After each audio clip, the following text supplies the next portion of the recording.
Hola Erika, Hola Eileen, ¿cómo estás? muy bien, ¿y cómo estás tú? Me encuentro muy bien, muy bien. ¿Qué me cuentas de nuevo? Bueno, mira, la verdad yo he estado estos días pensando bastante en cómo fue mi experiencia en el colegio. ¿Y qué tal fue? ¿Fue buena? ¿Fue mala? Pues bueno, en un principio recuerdo que era como bastante tradicional, por así decir. Nos sentaban en el salón, nos dictaban la clase, nos pedían que memorizáramos y después nos hacían un examen.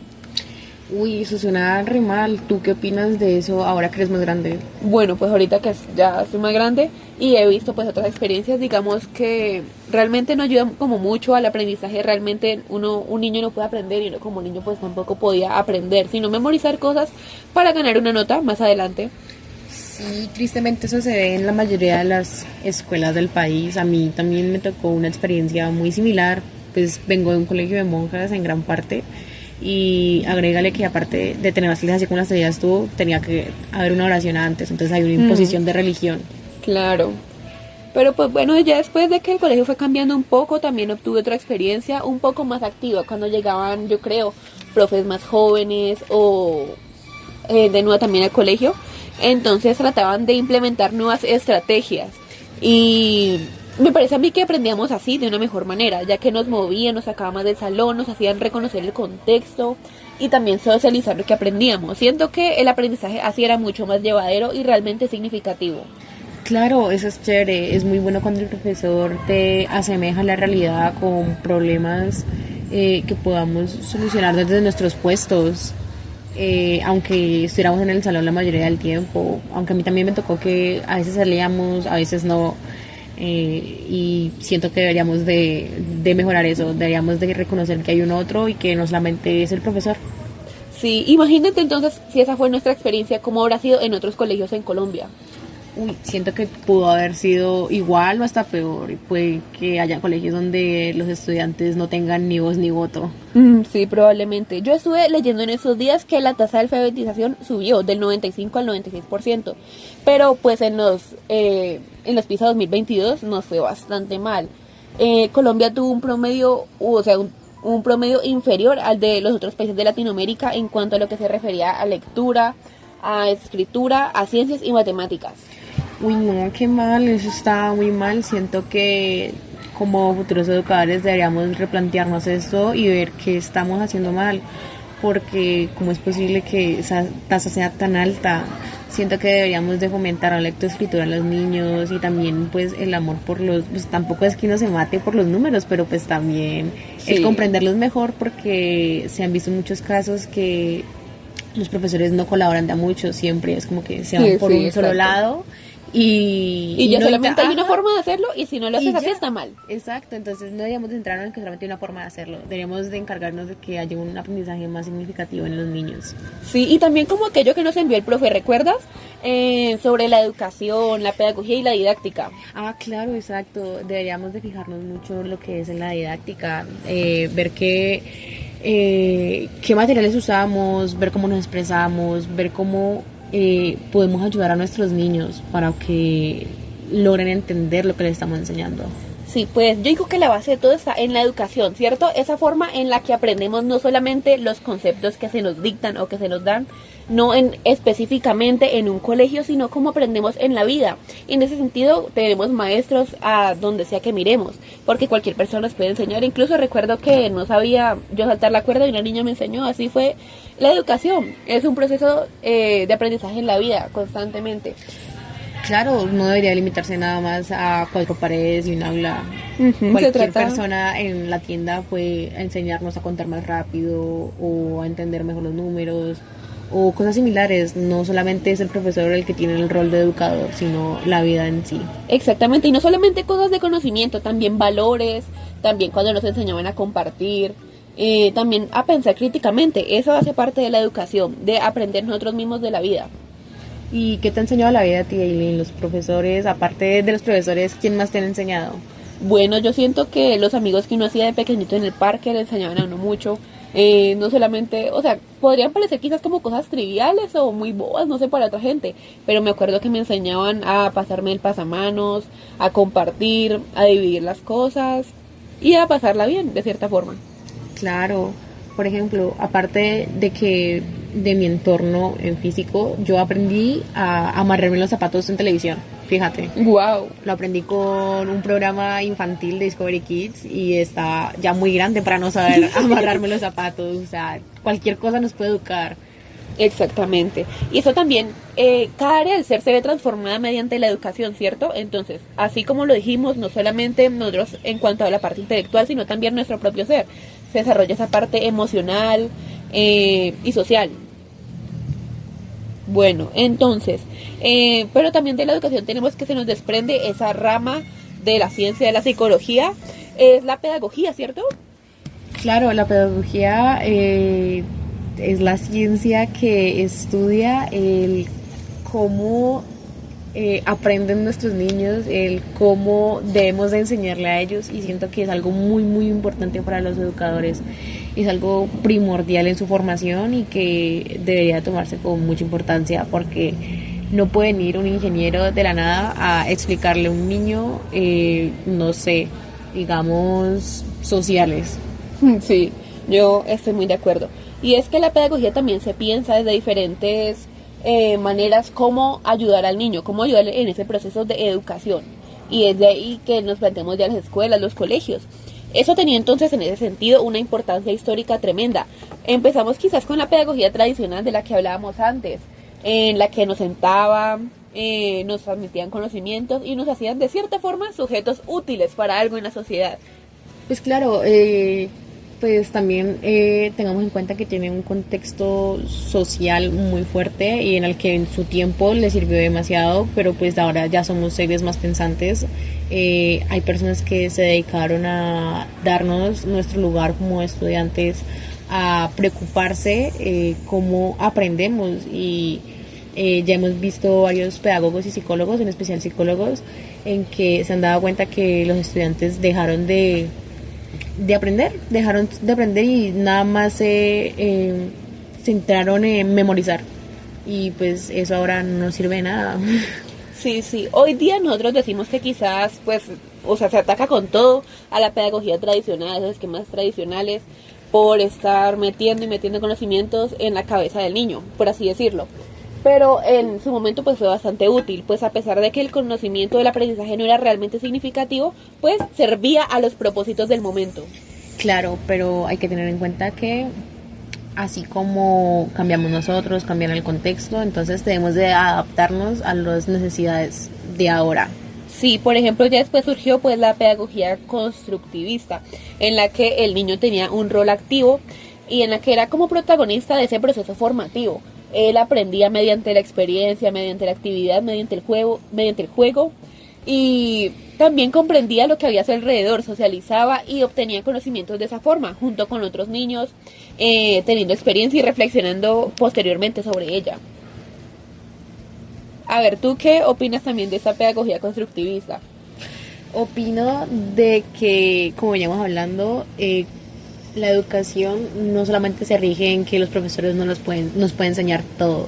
Entonces siento que aplica mucho también en este constructivismo, porque un profesor no puede saber lo mismo que sabes tú. A lo mejor tú tienes más experiencia en cierta área y aunque no seas profesora, me estás enseñando algo, me estás enseñando nuevos valores o una nueva perspectiva en sí de la vida o en sí de lo que piensas. Entonces siento que el constructivismo también se ayuda mucho de eso, se lleva mucho de la mano. Sí, es cierto. A ver, también la pedagogía constructivista tiene en cuenta nuestro contexto, qué es lo que hacemos, de dónde venimos, y nos enseña no desde una nada, que por ejemplo nos decían 2 más 2 es 4, sino que nos enseñaban desde nuestra propia experiencia, desde nuestro contexto. Nos decían si aquí hay 2 plantas y si aquí hay otras 2, entonces son 4 en un total. Eso también es bastante bueno y llegamos realmente a lo que es el aprendizaje significativo, o sea, realmente lo que aprendíamos en este momento sí podía servirnos en nuestra vida cotidiana, podríamos aplicarlo con mucha más facilidad. Claro, claro. Yéndonos también por el camino del aprendizaje significativo, siento que eso le faltó mucho a lo que era la pedagogía tradicional. Fue muy egoísta también de parte de los maestros, de los profesores, en pensar que solamente son el foco de atención.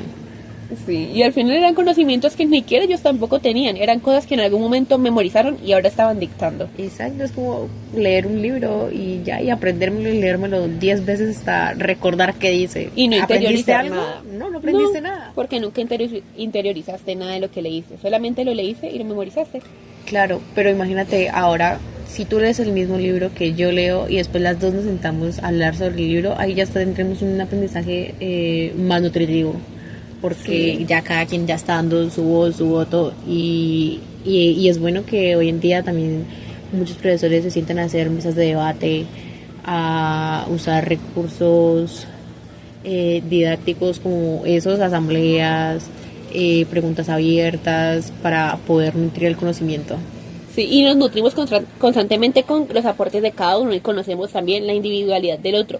Pero en eso tiene bastante, bastante papel la pedagogía, ¿cierto? Porque, perdón, que diga, nuestra didáctica, porque sin la didáctica, ¿qué sería ahorita de la pedagogía?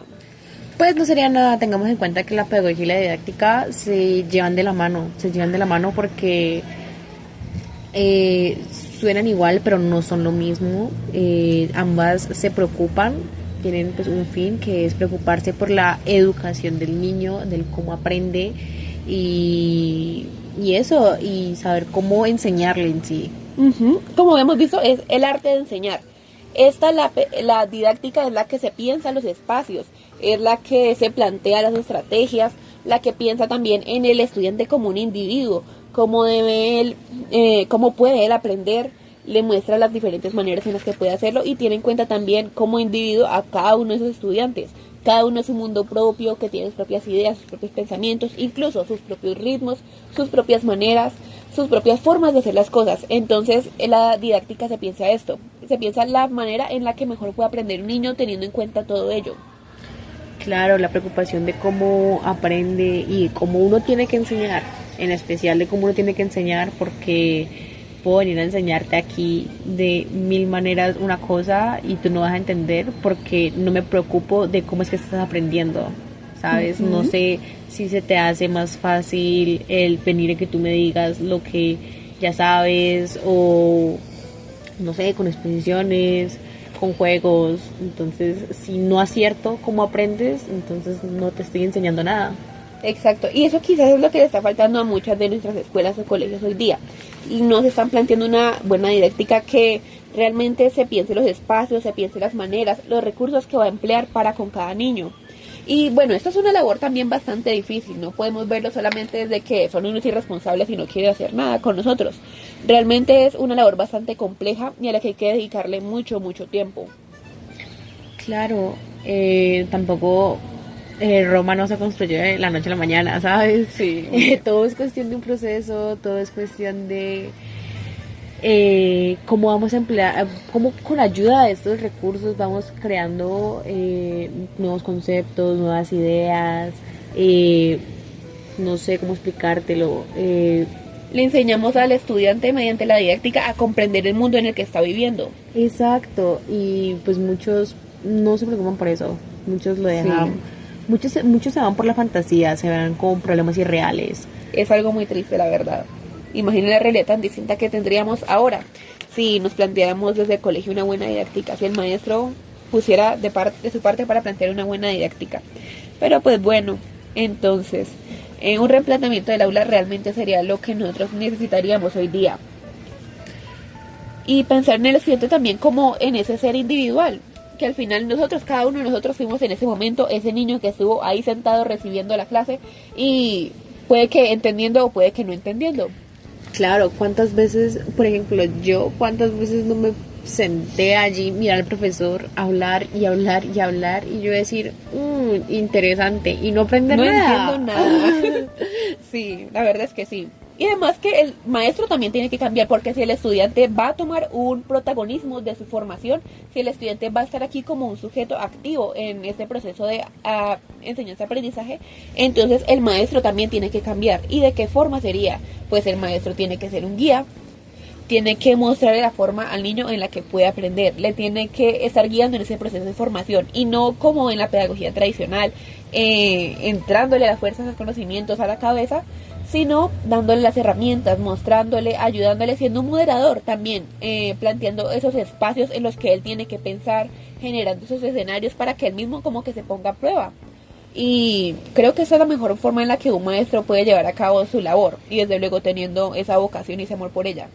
Claro, ¿y cómo logramos todo eso? Pues podemos iniciar especialmente con preguntas simples que hagan cuestionar al estudiante, a que piense, y creo que no se lleva mucho al cabo con la conversación, pero pues sabemos hoy día que muchos estudiantes y muchas personas, aparte de estudiantes, son dependientes de la tecnología y de la inteligencia artificial, lo que provoca que no piensen, no se cuestionen y den por sentado la mayoría de cosas que le preguntan. Claro, y aquí tenemos también una gran herramienta que se está desaprovechando completamente. Tenemos que tener en cuenta, pues hablando ya desde nuestra didáctica, pues las herramientas que están surgiendo ahorita, lo que los jóvenes están consumiendo constantemente. Y esa puede ser como una herramienta muy poderosa. Claro, no podemos satanizar la tecnología, como se decía a los inicios cuando recién estaba ingresando en nuestras vidas. No podemos decir que es lo peor que le pudo haber pasado al mundo, porque pues no es así. Es nada más saber cómo la utilizamos, cómo la empleamos y hacer provecho de ella. No es decirle a nuestros estudiantes, no pueden hacer uso de la inteligencia artificial. No usen ChatGPT para la tarea. Exacto, es decir, bueno, si no saben, asesórense, si no saben, dialoguen con el propio ChatGPT. ChatGPT, tú te pones a hablar con él y ChatGPT te da argumentos, te manda te ayuda enlaces. Incluso a conocer autores que te pueden ayudar. Claro, te manda enlaces. Si no estás seguro de la información que te da, dile, por favor, cítame o mándame el enlace de donde sacaste eso. Sí, y eso está muy bien, o sea, eso lo podemos hacer aún nosotros todavía como profesores. Podemos incluso también nosotros nutrirnos con estas nuevas tecnologías y herramientas que están surgiendo. Yo siento que es de esta forma en la que el estudiante y el maestro alcanzan su máximo potencial. Claro, tenemos que llevarnos de la mano todos. Hay que ser los mejores amigos hoy en día bueno, tampoco es que abusemos de la inteligencia artificial, no se puede abusar, pero hay que hacer buen uso de ella. Hay que entender a nuestros estudiantes, entender sus contextos, porque no puedo suponer por todos de que en sus casas o en sus realidades todo esté yendo bien, no todo puede estar yendo de maravilla. Hay que entender que los ritmos de aprendizaje son distintos, que todos tienen su manera de pensar, todos tienen sus perspectivas. Entonces es plantearnos eso, así como nosotros tenemos nuestro propio mundo, ellos también tienen el suyo y deberíamos un mundo completamente diferente a nosotros. Claro, y aparte de la edad, pues también son las experiencias que cada uno ha pasado. Puede que un niño de 12 años, no sé, tenga una experiencia más traumática que la de un niño de 6, puede ser. Así como la de un niño o al de contrario 6. También. Ajá, así como la de un niño de 6 años puede ser más traumática que la de un niño de 12. Hay que entender que también en sus casas tienen unas realidades distintas, una perspectiva de educación distinta a la que nosotros creemos. Y deberíamos de adaptarnos lo más posible a ver cómo aprenden, cómo se nutren y eso. Claro, precisamente llevando una relación desde el respeto con el estudiante. Esa que no es antes como en la pedagogía tradicional, un ser completamente iluminado frente a uno ignorante, sino dos personas que conocen, entran en una conversación y aprenden mutuamente unas de otras. Entonces estamos viendo aquí que hay como relación entre todos estos conceptos, ¿cierto? Entre educación, pedagogía y didáctica. Claro, hay una relación muy grande. Ahí vemos que muchas palabras que hemos dicho de estos conceptos se relacionan entre sí. Por ejemplo, la preocupación de cómo es que el estudiante aprende, los espacios donde ellos aprenden. Y cómo coexisten también, porque al final todo eso está en función de la educación. No estamos educando con procesos formativos un poco más complejos, quizás un poco más guiados a lo intelectual. Sin embargo, eso no es dejar de educarse, no es dejar de aprender. Claro, hay que tener en cuenta que aunque se parezcan y eso coexisten, como lo habías dicho, dependen entre sí, aunque no lo parezca. Dependen de otros. Digamos, es que los tres parece que nos están diciendo lo mismo. Puede que nos estén diciendo lo mismo, pero se aplica de manera distinta. tiene distinta relación. Y es una realidad diferente. Y son conceptos independientes entre sí, ¿sabes? O sea, los tres se tienen que llevar bien para poder generar un aprendizaje significativo, que es lo que nos importa hoy en día. Claro. Para favorecer a ese estudiante. Exacto. Pero pues bueno, imagina entonces, recuerda lo que hablamos al principio de los colegios, entonces imagina cómo sería ahora un ejercicio educativo desde el buen uso de todos estos elementos, de todos estos conceptos, desde una comprensión completa de la educación, no como el formarse intelectualmente, sino como el aprender a vivir. Y la pedagogía no como ese concepto transmisionista, sino como el entendimiento del niño para poder aprender, para poder educarse, igualmente la didáctica que se piensa, todos esos espacios y estrategias. Claro, claro. Como decías, también a aprendernos para lanzarnos a una realidad después de estudiar, después de salir del colegio. Hay muchos casos en que muchos niños que han vivido bajo sobre la protección de sus padres, hoy en día no saben agarrar un bus. El colegio... Suena muy lógico, suena muy estúpido el decir que el colegio porque te tiene que enseñar a agarrar un bus.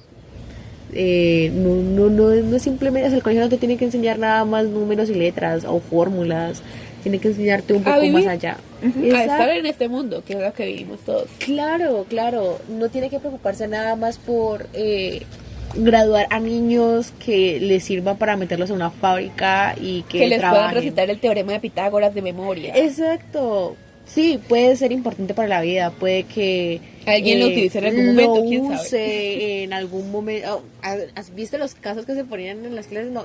¿De qué manera es más corta para cruzar la calle, para rodear tal casa? Bueno, te puede servir en algún momento. Quizás. Pero ¿qué? La educación es más eso, es más allá de eso. Podríamos pensarlo de una forma mucho más humana. Exacto, es conectar con la vida, es conectar con la experiencia, con todo eso.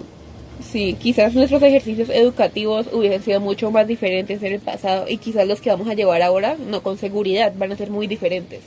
Claro, y además siento que no estamos formando tantos seres sociables, sino que seres más individualistas. El yo veo por mí, no veo ni por ti, no sé quién eres. Ni por mi compañero, ni sé quién eres, ni te estoy mirando, ni me sé tu nombre, nada. Exacto, eso es lo que se ve en los colegios. Por ejemplo, en mi salón sucedía mucho de que habían grupos de amistades demasiado marcados. Ponle que habían de entre 30 niños, habían 5 grupos de amistades muy marcados. Y cada vez que el profesor decía, bueno, hagan grupos, uno veía los mismos de siempre hacerse juntos. Sí, claramente. Y si el grupo era muy grande, ponle que de 10, ellos se repartían entre sí para no separarse. Los estudiantes hoy en día no ven al otro, no saben quién es y no les agrada simplemente porque no lo conocen, no hablan con él. No se toman la molestia de saber ni su nombre, ni si está todo bien en su casa, ni nada. Exactamente, no se conocen. Y al final el aula es un reflejo de lo que está pasando hoy día afuera también. Exacto. Por ejemplo, ahorita último tuvimos las votaciones. Eso fue también muy marcado, muy de que... es que hay muchas familias que se pelean por eso, en que es terrible. Es que si tú no votas por tal partido, pues dejas de ser mi hijo. Y así podemos remontarnos en la historia también todos esos casos tan terribles que hemos visto a lo largo de la historia colombiana, pero bueno, es un tema muy amplio. Claro, y pues nada más aquí con el ejemplo de las votaciones, cada quien tiene sus grupos marcados, o sea, viene desde el colegio. Nadie deja su grupito y se desviven por ellos. O sea, y está bien tener ese sentido de pertenencia con los amigos, por así decirlo. Pero hay que ser conscientes que aparte de nuestros amigos hay más personas a nuestro alrededor. Claro, y todo esto al final lo debemos de aprenderlo en la escuela. Y a la escuela no le importa, lo dejan pasar por alto, dejan pasar las faltas de respeto, algunas escuelas dejan pasar el bullying que se genera en esto. Qué triste. Y se está enfocando solamente en formar sujetos útiles. Exacto, y no debería ser solamente eso, debe ser más allá. Exacto, pero pues bueno, Erika, al final todo esto que pensamos lo vamos a poner en práctica ya más adelante y esperemos que así como nosotras lo hagan esos maestros también en formación. Claro, esperemos que nuestro grano de arena aporte a este nuevo cambio que debería de estar en proceso ya. Aconteciendo. Pero pues bueno, eso fue Muy bueno, la verdad, esta charla, me ha gustado mucho. Estuvo muy bueno, espero nos juntemos para hablar de más problemas que hay en Colombia, no solamente la educación, sino más allá. Exacto, porque al final la educación es un reflejo precisamente de lo que estamos viviendo. Y bueno, fue un gusto hablar contigo, Erika. Igual, chao. Chao.